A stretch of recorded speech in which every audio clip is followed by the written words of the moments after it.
Le journal présenté ce soir par Laure Girard. Bonsoir Laure. Bonsoir Aurélien, bonsoir à tous. Au sommaire de cette édition, des solutions pour recruter. Oui, Pôle emploi a organisé un événement original au Mans ce mardi. Un job dating inversé, les explications dans notre journal. Une nouvelle pelouse de champion au MM Arena. Et puis direction Pont-Valin où nous avons rencontré une équipe de twirling bâton, vice-championne de France, s'il vous plaît. L'invitée de ce JT, Cécile Cunningham-Burley, présidente de l'association Créapolis, qui fête ses 20 ans cette semaine et qui foisonne de projets. C'est une nouvelle manière de recruter que vous allez nous présenter ce soir, Laure. Oui, vous le savez, nombre de secteurs et d'entreprises cherchent à recruter. En Sarthe, les chiffres du chômage sont d'ailleurs en baisse. Alors ce mardi matin au Palais des Congrès du Mans, Pôle emploi a organisé un job dating inversé. Comment ça marche? Les explications avec Léa Turquier. Aujourd'hui, c'est les entreprises qui viennent rencontrer les demandeurs d'emploi. Voilà le concept du job dating inversé proposé par Pôle emploi. 6 candidats par table et le recruteur a 8 minutes chrono pour mettre en avant ses offres avant de changer de groupe. Ce mardi, ils sont une centaine à rencontrer les 22 entreprises présentes. Et c'est plus de 150 postes qui sont à pourvoir. Pour les demandeurs d'emploi, certains, en tout cas, n'arrivent pas à se projeter sur les postes à pourvoir parce qu'ils ne connaissent pas le métier, ne connaissent pas les entreprises. C'est très difficile d'être seul dans ces démarches de recherche d'emploi derrière un ordinateur. Et puis, certains ont renoncé tout simplement lorsqu'ils voient des offres d'emploi parce qu'ils envoient des CV et que, quelquefois, on ne leur répond pas.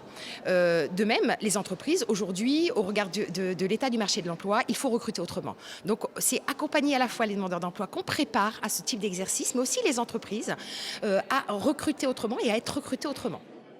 À fin mai, on compte 44 600 demandeurs d'emploi inscrits en catégorie A, B et C en Sarthe. C'est une baisse d'environ 10% par rapport à l'an dernier.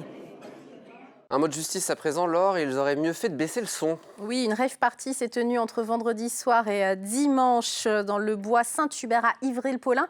300 personnes réunies sans autorisation. Le parquet du Mans nous signale que 256 infractions ont été relevées par les gendarmes déployés sur place, 162 liées aux nuisances sonores ou encore 13 pour usage illicite de stupéfiants. Et puis ça pourrait bouger encore du côté de Bénère. Depuis l'annonce d'IKEA qui ne souhaite plus s'implanter en Sarthe, le collectif contre le projet Bénère, soutenu par des élus, affirme que sans le géant suédois, le projet est plombé. Je cite Jean-Claude Kerville, président de l'association des riverains et amis de Bénère, espère que ce revers fasse encore perdre du temps aux promoteurs et qu'in fine, il tombe sous le coup de la loi climat et résilience qui fixe l'objectif zéro artificialisation des terres d'ici 2050. Entre-temps, vous le voyez à l'image, Claude Hervé, promoteur du projet, s'est exprimé via un communiqué. Il déplore la perte économique pour le territoire liée à la fréquentation attendue de 6 millions de visiteurs supposés par an sur le site de Bénère et la perte d'activité pour 200 entreprises locales. On va parler à présent de démocratie participative et le Conseil des sages reprend vie au Mans. Initié sous une mandature de Jean-Claude Boulard, il s'était progressivement mis en sommeil au fil des années. Ce lundi, la mairie a réuni les membres de ce conseil pour le relancer officiellement. Condition pour en faire partie, avoir plus de 55 ans. Une soixantaine de personnes se sont portées volontaires pour y siéger. Mais le Conseil des sages, à quoi ça sert? Réponse avec Abdelatif Amar, maire adjoint délégué à la vie des quartiers et à la participation citoyenne. Les conseils de quartier travaillent sur des secteurs donnés, sur des problématiques de voirie, de vitesse, de transport et ainsi de suite. Le conseil des sages, il pourra travailler sur des sujets non pas par quartier ou par secteur, mais sur des thématiques beaucoup plus larges. L'idée, c'est d'essayer de proposer des sujets qui concernent la globalité de la ville et qui peuvent conseiller les élus dans des choix qui seront à définir. L'association Créapolis fête ses 20 ans cette année. On va en parler ce soir, Laure, avec notre invitée. C'est la présidente de Créapolis, Cécile Cunningham-Burley, qui est sur notre plateau. Merci d'être avec nous. Avec plaisir, merci de m'inviter. Qu'est-ce que Créapolis, au juste? Créapolis, c'est une association, loi 1920, qui a été créée par Jean-Claude Boulard il y a presque 21 ans. Monsieur Boulard avait identifié qu'il y avait un lien manquant entre les métiers de la création et les décideurs du territoire et que ce lien pouvait aider à un développement économique. Et c'est quoi les métiers de la création? On parle de quoi? Alors, métiers du design et de la création, ce sont donc des métiers du design, donc en conception de produits, de services, c'est extrêmement protéiforme. Ce sont souvent des communicants, des photographes, des vidéastes, des rédacteurs et aussi des designers culinaires ou sonores. Par exemple, et ça donne l'eau à la bouche. Alors, vous êtes combien d'adhérents aujourd'hui? C'est une belle association, hein? Oui, aujourd'hui, il y a un peu plus de 80 adhérents, on arrive à une petite centaine. Tous des chefs d'entreprise finalement. Tous des chefs d'entreprise, pour la plus grande part, oui. Une grande majorité d'adhérents créatifs, bien sûr, mais aussi des soutiens à la créativité, parce que l'entreprise, pour se développer, vivre, elle a aussi besoin de comptables, de gens dans le légal, de coachs, etc. Alors, vous fêtez vos 20 ans. L'association, demain soir, ce mercredi, organise une soirée adhérents. C'est aussi l'occasion pour vous de justement faire la promotion de votre association, de recruter? Oui, un anniversaire, surtout 20 ans, c'est toujours un coup d'œil dans le rétro, en fait. Et puis, on a toujours plaisir à se retrouver, surtout après la période qu'on vient de traverser.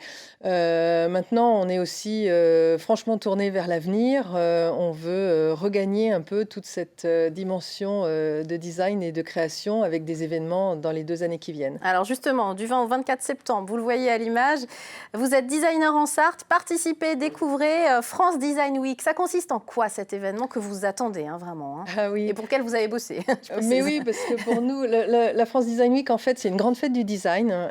C'est porté par la PCI, l'Association pour la création industrielle, qui porte donc cet événement au national et qui nous a intégrés, nous, petits poussets sartois, dans le comité de pilotage régional et national. En Sarthe, il y aura une douzaine d'événements, d'expos, d'ouverture de portes des entreprises, etc.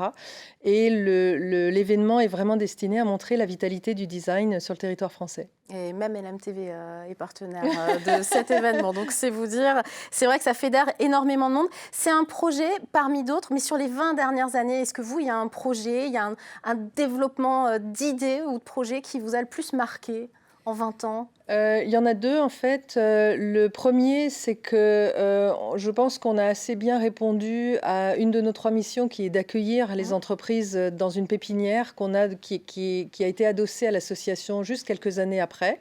Aujourd'hui, on a 14 bureaux qui sont pleins. Enfin, il y en a quelques-uns qui vont se vider. En 2023, il y en a qui vont se libérer, on peut le dire aux téléspectateurs. Il y aura 5 à 7 bureaux de libres. Donc, avis aux personnes qui seraient intéressées. Absolument, absolument. Une pépinière, c'est quoi au juste? C'est un endroit où les gens travaillent les uns à côté des autres et où ils peuvent par moment dans la journée échanger justement, c'est ça l'idée? Ils travaillent surtout les uns avec les autres.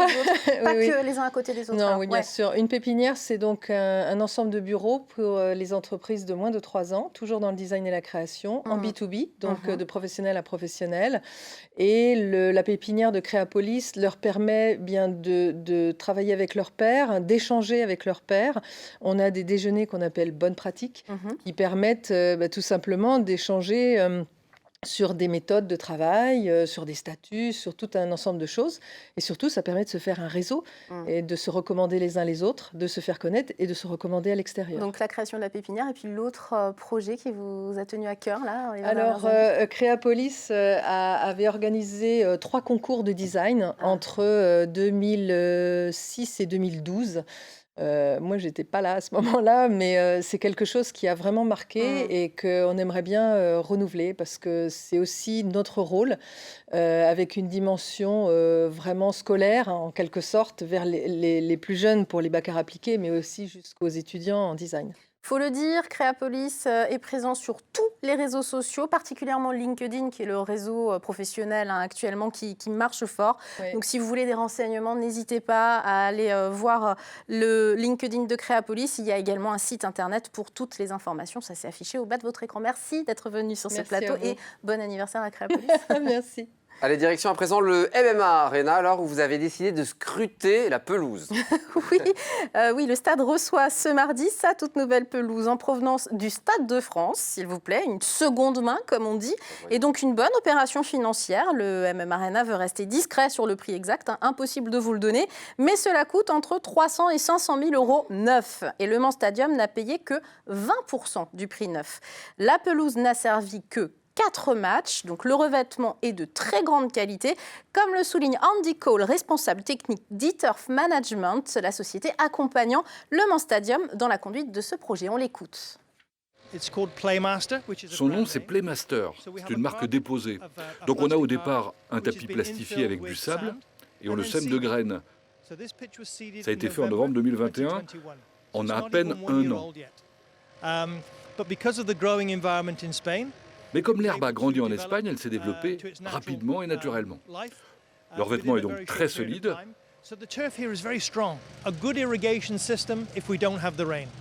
Pour l'entretien, il faudra l'arroser. La pluie, cela fait tout. Et on ne peut pas faire l'impasse sur l'arrosage.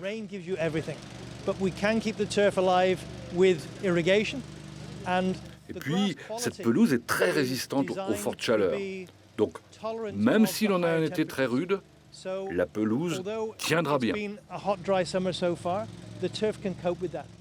Et puis du sport, pour terminer, Laure, elles sont vice-championnes de France. Bravo à elles. L'équipe de twirling bâton de Pont-Valin a obtenu ce titre début juin. Anthony Piton a suivi l'un de leurs derniers entraînements de la saison ce samedi. Et on peut dire que c'est sportif, très sportif, vous allez le voir. Ici, les gestes sont répétés jusqu'à la perfection. Les adeptes du twirling bâton sont principalement des jeunes filles et la plupart ont commencé très tôt. Il faudrait d'abord apprendre toutes les bases pour pouvoir ensuite, par exemple, rajouter des tours pour progresser, puis vachement de lancer parce que c'est ce qui compte le plus dans nos notations en compétition. Les premières années, c'est vachement dur déjà juste de savoir lancer. Et puis dès qu'on s'est lancé, bah oui, c'est sûr que rattraper, si on fait beaucoup tourner, c'est assez compliqué, mais avec plusieurs années d'entraînement, on s'adapte bien.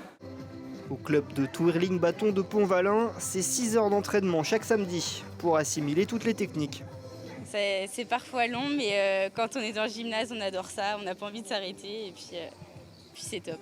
C'est sûr qu'il faut persévérer, donc pour cela, il faut s'entraîner à fond, jamais lâcher. Des fois, forcément, il y a des moments où il y a de la pression, où on relâche, baisse de motivation, mais à chaque fois, on arrive à se rebooster. Si on n'arrive pas à se rebooster tout seul, il y a les entraîneurs, il y a les copines des équipes, etc. Enfin, dans le twirling, il y a de la gym, du bâton et de la danse. Et moi, j'adore faire à la gym et le twirling. Et du coup, je trouvais que c'était un bon mélange des deux. Et après, avec le bâton, ça rajoute un peu de technique. Il travaille en plus et du coup, j'aime bien. Ça mélange plein de choses et c'est pour ça que j'aime bien. Et le club de Pont-Valin est l'un des meilleurs de l'Hexagone. Cette année, le groupe senior a décroché le titre de vice-champion de France de National 2 lors d'une compétition à Saint-Dié-des-Vosges. Ce titre-là nous avait un petit peu échappé, je vais dire en 2018, puisqu'on est arrivé 4e à quelques points de la 3e place. Donc c'est vrai qu'on a retenté, là, après ces 2 années de Covid, un groupe senior N2. Et évidemment, voilà, le résultat, on en est très fiers. Le club termine sa saison par le gala de fin d'année. Il aura lieu dimanche 3 juillet au gymnase de Pont-Valin. Eh ben on va aller à Pont-Valin s'y tester, Laure. Dimanche 3 juillet, ça promet d'être super beau. Eh ben c'est très très beau, bravo à elle. En tout cas, merci beaucoup, Laure. C'est la fin de ce journal, une page de pub, la météo, et on se retrouve juste après. On va parler espagnol, on va parler de Tudela. Alors, pas moi, mais vous, certainement. À tout de suite.